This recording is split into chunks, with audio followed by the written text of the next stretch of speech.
Karthigai Deepam serial number 21 இன்னைக்கான எபிசோடில் என்ன நடக்கலாம் அப்படிங்கிறத ரிவ்யூவாக பார்க்கலாங்க. பல்லவியை எப்படியாவது பாட வைக்கணும் அப்படின்னு முடிவு பண்ணி கார்த்தி ராஜாவை ரூபஸ்ரீ வீட்டுக்கு அனுப்புகிறாங்க. எப்படி பேசினா அவங்க இதுக்கு ஒத்துக்குவாங்க அப்படிங்கிற பிளானையும் கார்த்திக் ராஜா கிட்ட சொல்லிடுறாங்க. அதுக்கு ஏற்றபடியே ராஜாவும் இப்போ ரூபஸ்ரீயோட வீட்டுக்கு போகிறாங்க. ரூபஸ்ரீயோட பாட்டி ராஜாவுக்கு ஜூஸ் எல்லாம் கொடுத்து நல்லாவே கவனிக்கிறாங்க. என்ன விஷயமா வந்திருக்கீங்க அப்படின்னு சொல்லி கேட்க, ரூபஸ்ரீ மேடமோட கச்சேரியை புக் பண்ணலான்னு தான் வந்திருக்கோம் அப்படின்னு ராஜா சொல்லவும், ஆமாம் அட்ரஸை நீங்கள் எப்படி தேடி கண்டுபிடிச்சிங்கிறாங்க ரூபஸ்ரீ பாட்டி. என்னங்க இப்படி கேட்டுட்டீங்க? நெட்டில் சர்ச் பண்ணால் எல்லாமே டீட்டெயிலாக கிடைக்குதுங்க. அப்படி ஒரு வீடியோவில் தான் உங்களோட அட்ரஸும் சொல்லியிருந்தாங்க. அதை வச்சு தான் நான் இங்கே வந்தேன். அது மட்டும் இல்லாமல் இந்த ஊருக்குள்ளே ரூபஸ்ரீன்னு கேட்டதுமே வீட்டிலேயே கொண்டு வந்து விட்டுட்டு போயிட்டாங்கன்னா பார்த்துக்கோங்களேன் அப்படின்னு ராஜா சொல்லவும், இந்த ஊருக்குள்ளே மட்டும் இல்லை பக்கத்தில் இருக்கிற எந்த ஊரில் கேட்டாலும் ரூபஸ்ரீ பற்றி சொல்லுவாங்க. அப்படி பேர் வாங்கி வச்சிருக்கா என் பேத்திங்கிறாங்க பாட்டி.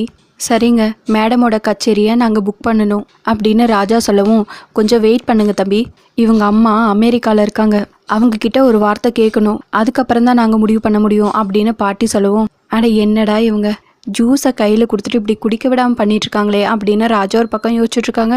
சரி நாங்கள் போய் ஃபோன் பேசிட்டு வந்துடுறோம் அப்படின்னு சொல்லிட்டு ரூம்குள்ளே ரூபா பாட்டி 2 பேரும் போகிறாங்க. ரூபஸ்ரீ ரூம்குள்ளே போனதுமே, பாட்டி தயவு செஞ்சு இதுக்கு ஒத்துக்காதீங்க, வேண்டவே வேண்டாம், இப்போ தான் நான் கொஞ்ச நாள் நிம்மதியாக இருக்கேன், என் நிம்மதியை தயவு செஞ்சு கெடுத்துறாதீங்க, ஏற்கனவே அந்த கார்த்திக்கு இந்த விஷயம் தெரிஞ்சு நான் அவமானப்பட்டுட்டேன், இதுக்கு மேலே என்னால் நடிக்க முடியாதுங்கிறாங்க ரூபா. ஏய் என்னடி பேசிகிட்டு இருக்க நீ? அந்த தீபா தானே பாட போகிறா, நீ சும்மா வாய் மட்டும்தான் அசைக்க போகிற, அதுக்கு என்னமோ ரொம்ப பண்ணிகிட்ருக்க, நீ பாடி தான் ஆகணும், முதல்ல அந்த தீபாவுக்கு ஃபோன் பண்ணலாம், ஃபோனை எடுங்கிறாங்க பாட்டி. ரூபஸ்ரீ வேண்டவே வேணாம் பாட்டி, இந்த கச்சேரியும் வேணாம் பணமும் வேணாங்கிறாங்க ரூபா. பாட்டி இவங்க சொல்கிறது கேட்காம தீபாவுக்கு கால் பண்ணுறாங்க.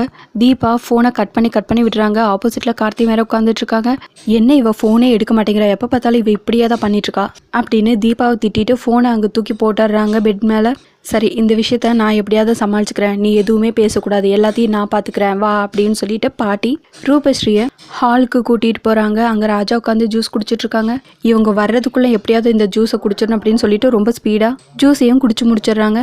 தம்பி வேற ஒன்றும் இல்லை தம்பி, இவங்க அம்மா அமெரிக்காவில் இருக்காங்க, நம்மளுக்கு இப்போ பகலாக இருக்குல்ல, அப்போ அவங்களுக்கு இங்கே நைட்டாக தானே இருக்கும், அதனால் பாவம் ஃபோன் எடுக்க முடியல, ஃபோனை எடுத்ததுமே நான் இந்த விஷயத்த சொல்லிடுறேன், அதுக்கப்புறம் புக் பண்ணிக்கலாம் அப்படின்னு பாட்டி சொல்லவும், சரிங்க பாட்டி என்ன பண்ணுவீங்களோ எது பண்ணுவீங்களோ தெரியாது, கண்டிப்பாக ரூபஸ்ரீ மேடம் பாடியே ஆகணும், இந்தாங்க 10 லட்ச ரூபாய்க்கான செக்கு, நான் அட்வான்ஸ் எல்லாம் கொடுக்கல, ஃபுல் பேமெண்ட்டாகவே செட்டில்மெண்ட் பண்ணிடுறேன் அப்படின்னு சொல்லி செக்கை நீட்டவும் ரூபஸ்ரீயோட பாட்டி அப்படியே ஷாக் ஆயிடுறாங்க. 10 லட்சமா அப்படின்னு திரும்ப 2-3 வாட்டி சொல்கிறாங்க. நீங்கள் கவலையே படாதீங்க தம்பி, கண்டிப்பாக ரூபஸ்ரீ கச்சேரியில் பாடுவாங்க, அதுக்கு நான் கேரண்டிங்கிறாங்க பாட்டி. ரூபஸ்ரீ ஒரு பக்கம் டென்ஷன் ஆகி பாட்டின்னு சொல்லிகிட்டே இருக்காங்க.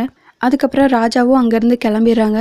இந்த விஷயத்த கார்த்திக்கு கால் பண்ணி சொல்கிறாங்க. ராஜா மாப்பிள்ளை கச்சேரிக்கு கேட்க வந்த, ஆனால் இவங்க என்னடானா அவங்க அம்மா கிட்ட கேட்கணும் அப்படின்னு சொல்லி 2 பேரும் ரூம்குள்ளே போயிட்டாங்க அப்படின்னு ராஜா சொல்லவும், 2 ஃப்ராடுங்களும் சேர்ந்து யாருக்கு கால் பண்ணியிருப்பாங்கன்னு எனக்கு நல்லா தெரியும், கண்டிப்பாக அவங்க அம்மாவுக்கு கால் பண்ணியிருக்க மாட்டாங்க, பல்லவிக்கு தான் கால் பண்ணியிருப்பாங்க அப்படின்னு கார்த்தி சொல்லவும், இன்னொரு பக்கம் தீபா, சார் நீங்கள் சொன்ன வேலையெல்லாம் முடிச்சிட்டேன் இந்தாங்க அப்படின்னு சொல்லி காட்ட, ஓகே முடிச்சிட்டிங்களா, சரிங்கங்கிறாங்க கார்த்தி.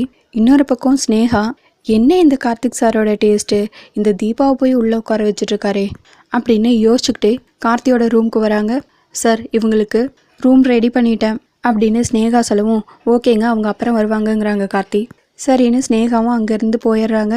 தீபா ரொம்பவே டென்ஷன் ஆகி ரூபஸ்ரீக்கு கால் பண்ணி இந்த கச்சேரியை ஒத்துக்க வேணான்னு சொல்லணுமே அப்படின்னு யோசிச்சுக்கிட்டே வெளியே ரூம்க்கு ஓடுறாங்க. இவங்க ஓடுறத பார்த்ததுமே ஸ்னேகா, என்ன இவ்வளோ அவசரமாக ஓடுறா, ரெஸ்ட் ரூம் ஏது போவாளோ என்னமோ, போயிட்டு வரட்டும் அப்புறம் பார்த்துக்கலாம் அப்படின்னு யோசிச்சுட்ருக்காங்க. தீபா வேகமாக ரூம்குள்ளே போய் டோரை க்ளோஸ் பண்ணிவிட்டு ரூபஸ்ரீக்கு கால் பண்ணிகிட்டே இருக்காங்க. இங்கே ரூபாவும் அவங்க பாட்டியும் ஹாலில் உட்காந்துட்ருக்காங்க. மொபைல் உள்ள ரூம்குள்ளே வச்சுருக்காங்க.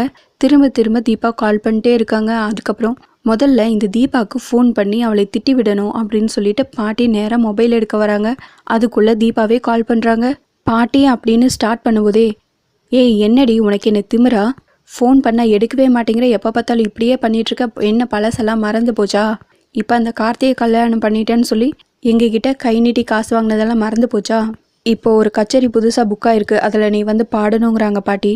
பாட்டி அந்த விஷயத்தை பற்றி சொல்கிறதுக்கு தான் நானே உங்களுக்கு கால் பண்ணேன், இந்த கச்சேரியை ஒத்துக்காதீங்க, இந்த கச்சேரியை ரெடி பண்ணதே கார்த்திக் சார் தான் அப்படின்னு தீபா சொல்லிகிட்ருக்க, இங்கே பாரு அதெல்லாம் முடியாது, என்ன கதை சொல்லிகிட்ருக்கியா, நாங்கள் கச்சேரியை ஒத்துக்கிட்டு அக்ரிமெண்ட்டில் சைன் பண்ணியாச்சு அப்படின்னு பாட்டி சொல்லவும், பாட்டி இந்த கச்சேரியில் மட்டும் நான் பாடினேன்னா மாட்டிக்குவேன் பாட்டி, பெரிய பிரச்சனை ஆயிருங்கிறாங்க தீபா. அதுவும் பிரச்சனை.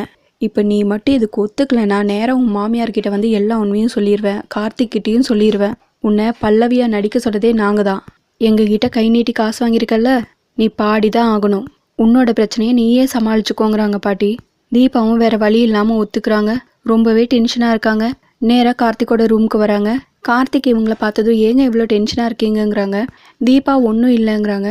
சரிங்க, உங்ககிட்ட ஒரு முக்கியமான விஷயம் சொல்லணும். பல்லவி பாடுறதுக்கு ஒத்துக்கிட்டாங்க அப்படின்னு கார்த்திக் ரொம்ப சந்தோஷமாக சொல்லிட்டு இருக்க. என்ன சொன்னீங்கங்கிறாங்க தீபா. சரியா போச்சு போங்க, உங்களுக்கு என்னங்க ஆச்சு?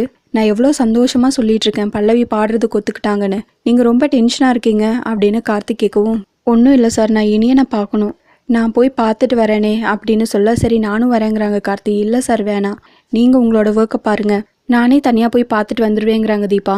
தீபா ரொம்பவே டென்ஷனாக இருக்கிறத கார்த்திக் நோட் பண்ணுறாங்க. அதோட எபிசோடு முடிச்சிருக்காங்க. உங்களுக்கு இந்த வீடியோ பிடிச்சிருந்தா லைக் அண்ட் சப்ஸ்கிரைப் பண்ணி நம்ம சேனல் சப்போர்ட் பண்ணுங்கள். தேங்க்யூ.